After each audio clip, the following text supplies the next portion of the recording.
অদ্ভুত তো। আমি জানি আমি অনেক কিউট, আর এর জন্যই তো তুমি আমাকে অনেক বেশি ভালোবাসবা। ভাবি আপনি সব কি বলতেছেন? আমি কেন আপনাকে ভালোবাসবো? ভাবি? এই ভাবি মানে কি? আমি তোমার কোন জন্মের ভাবি লাগি? বাসার ঘরে এসে বউকে ভাবি বলা হচ্ছে? এক ঘুষি দিয়ে না নাকটা ফাটিয়ে। হাই হাই রে, এখানে কি হইতেছে এগুলা? এই তুই এখানে কি করতেছস? মা বাবা দেখো এখানে কি চলতেছে। তোমাদের ছোট ছেলে আমার বাসার ঘরে গাইনা নিতেছে। এই তুই আমার বাসার ঘরে কি করতেছস? বাবা মা কই তোমরা? আসো না কেন? কি এই গাধা বাচ্চা, এই বাসার ঘরে বেপে চিৎকার করে একদম তোর তো তুই কেমন আসছিস? মানে আসছিস ভালো কথা, এই ঘরে কি করিস তুই? তুমি আইসা দেখি হারামিটা আমার বাসা করে বিছানার উপরে উঠে গেছে। মানে কি? মানে আবার কি? তুমি আমার বউ আর ও আমার ছোট ভাই, তুমি ওর সাথে বাসা। আমি কি জানি যে তোমার একটা জমজ ভাই আছে? সারপ্রাইজ। সারপ্রাইজ! আমার সব কিছু শেষ হয়ে গেল, আমি কি করলাম? আরে আয় মে থামাও, সবকিছু কি শেষ হয়ে গেল?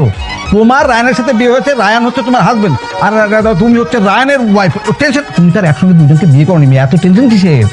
দুজনের সাথে বিয়ে হয়নি তো কি হয়েছে? একই ছাদের নিচে স্বামী দেবর দুজনের চেহারাই এক, আমি কিভাবে সংসার করব? সকাল বিকাল তো আমি গুলিয়ে ফেলবো কোনটা স্বামী কোনটা দেবর। আমার সব কিছু শেষ। আচ্ছা কথা বলবেন একটু। আমার ব্যাগ কথা বলবেন না। কি ব্যাপার? তুমি ওকে সব বেড়ে দিচ্ছ, আমাকে বেড়ে দিবা না? আমি তোমার ভাবি, আমাকে আপনি করে বলবে, আমাকে তুমি করে বলবে শুধু তোমার ভাই। তুমি এগুলো কি বলতেছো? ও ইমরান, আমি রায়ান, আমি তোমার স্বামী। আল্লাহ সত্যি, আল্লাহ সরি আমার না আসলে ভুল হয়ে গেছে, আমি ভুলে ফেলছি কোনটা স্বামী কোনটা দেব।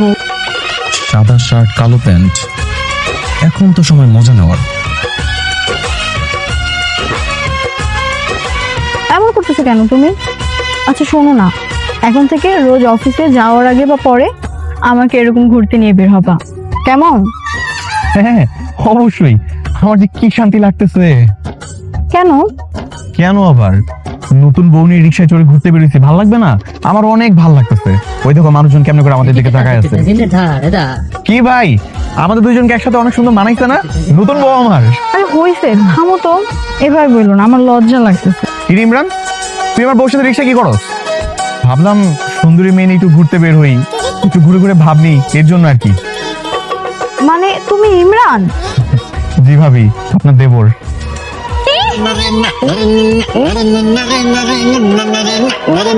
আজকে বাসায় চল, তুই মা বাবার কাছে বলে তোর যদি মার না খাওয়াইছে না, তারপর দেখিস আমি নিজে তোর হাড্ডি পেটে ভাঙবো। বাবা, এটার বিচার তোমরাই করবা।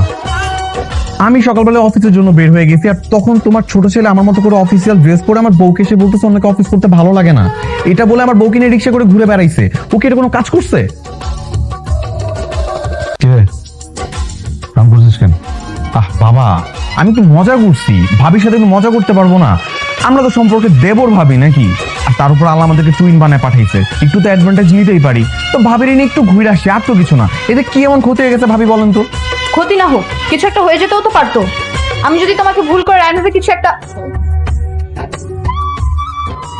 একটা দিয়ে ফেলতাম, তখন কি মান সম্মান থাকতো?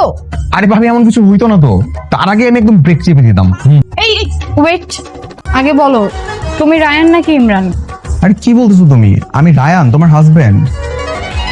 না আমার কেন যেন মনে হচ্ছে তুমি ইমরান। এটা কোনো কথা? এরকম রাতের বেলায় ইমরান তোমার ঘরে আসবে, ঘরে চিৎকার লাগাই দিবে, আর রায়ান এগুলো দেখবে না? রায়ান বাইরে ঘুরঘুর করবে? এমনও তো হতে পারে তুমি ইমরান রায়ানকে বেঁধে রেখেছো, আর রায়ান সেজে আমার ঘরে চলে আসছো। কি সব পাগলের মতো কথাবার্তা বলতেছো? ইমরানের না এত সাহস নাই যে রায়ানের ঘরে ঢুকে আমাকে বেঁধে রেখে বাইরে চলে আসবে। এটা আমি রায়ান, তোমার হাজবেন্ড। না তুমি আমার থেকে দূরে থাকবা, আমি তোমাকে বিশ্বাস করি না। আরে বাবা, আমি কসম খেয়ে বলতেছি আমি রায়ান। যারা খারাপ মানুষ তারাই কসম কেটে মিথ্যা কথা বলে। আরে বাবা, আমি খারাপ মানুষ না, আমি ভালো মানুষ। আমি ইমরান না, আমি রায়ান, আমি সত্যি করে বলতেছি। আমার ঘরে ইমরান মাঝরাতে কেমনে করে ঢুকবে? এরকম কোনো কিছু হইতে পারে? আমি সত্যি তোমার হাজবেন্ড। ঠিক আছে, বিশ্বাস করলাম, কিন্তু ভরসা করলাম না। মানে তুমি আমার থেকে দূরে ঘুমাবা, আমাদের মাঝে কোলবালিশ থাকবে। হ্যাঁ,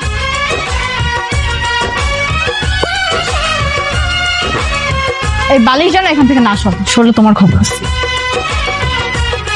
তুমি রায়ান নাকি ইমরান? আরে বাবা আমি রায়ান, তোমার হাজবেন্ড। আচ্ছা তাহলে বলো তো কাল রাতে আমাদের মাঝে কি ছিল? ফুল বালিশ ছিল। কেন? না শিওর হলাম যে তুমি রায়ান কিনা। তুমি কি সবসময় এরকম ভাবে প্রমাণ করবা যে আমি রায়ান কিনা? তো দরকার হলে তাই করবো। তার মানে এখন যদি আমাদের সামনে মা বাবা থাকতো বা অন্য কেউ থাকতো, তার সামনে এরকম বেডরুমের কথা জিজ্ঞাসা করতাম? তাই তো। ওয়েট, আইডিয়া পাইছি। কি আইডিয়া? দাঁড়াও আসতেছি।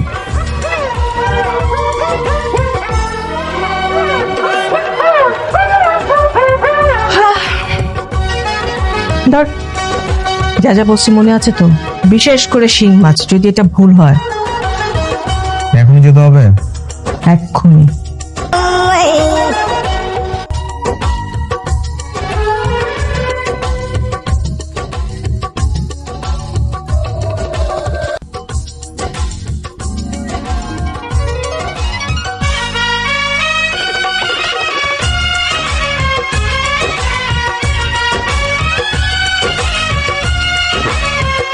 এই তোমার হাতটা দাও তো। কেন হাত কেন? দাঁড়াও না, দেখো না আমি কি করি। এটা হচ্ছে পার্মানেন্ট মার্কার, এটা দিয়ে তোমার হাতে চিহ্ন করে রাখবো। ও বুঝতে পারছি, আমি তো দেবর, আমাকে যেন সবসময় চিনতে পারে এই জন্য। হাতে চিহ্ন করে রাখলাম, এখন দেখলেই বুঝবো যে কোনটা আমার স্বামী। চলো চলো। হপ, দাঁড়াও আগে দেখি তোমার হাতটা দেখি। এই যে। এবার ঠিক আছে, চলো ওঠো। বলো আজকে কোথায় কোথায় যাবে? আগে একটু শপিং করব। রুবা, তুমি আবার ওর সাথে বাইরে আসছো? হ্যাঁ, তাতে তোমার কি সমস্যা? আমার কি সমস্যা মানে কি? তুমি স্বামী রেখে আবারও দেবর সাথে বের হইছো? তাই নাকি দেবর সাহেব? কি ভেবেছো প্রতিবারের মতো এবার আমি তোমার ফাঁদে পা দেব? মানে? মানে আমি আমার স্বামীর হাতে লাভ এঁকে দিয়েছি। এই তোমার লাভটা দেখাও তো। দেখেছো? এইবার আমি তোমার ফাঁদে পা দিচ্ছি। রুবা, তুমি আবারও না জেনে রং নাম্বার ডায়াল করতেছো। আমি তোমার স্বামী। বাইক থেকে নামো, নামো বাইক থেকে। আরে না, নামবা না? নামো, নেমে আসো। নামতে বল। নেমে আসো। বাঁচান, বাঁচান আমাকে, বাঁচান ভাই, এদিকে আসেন না ভাই, এদিকে আসেন না। দেখেন না ভাই, আমি আমার স্বামীর সাথে ঘুরতে বের হয়েছি আর আমার দেবর হাত ধরে টানাটানি করতেছে। আরে আমি তোমার স্বামী, ওটা তোমার দেবর। না, শালা ভাবির সাথে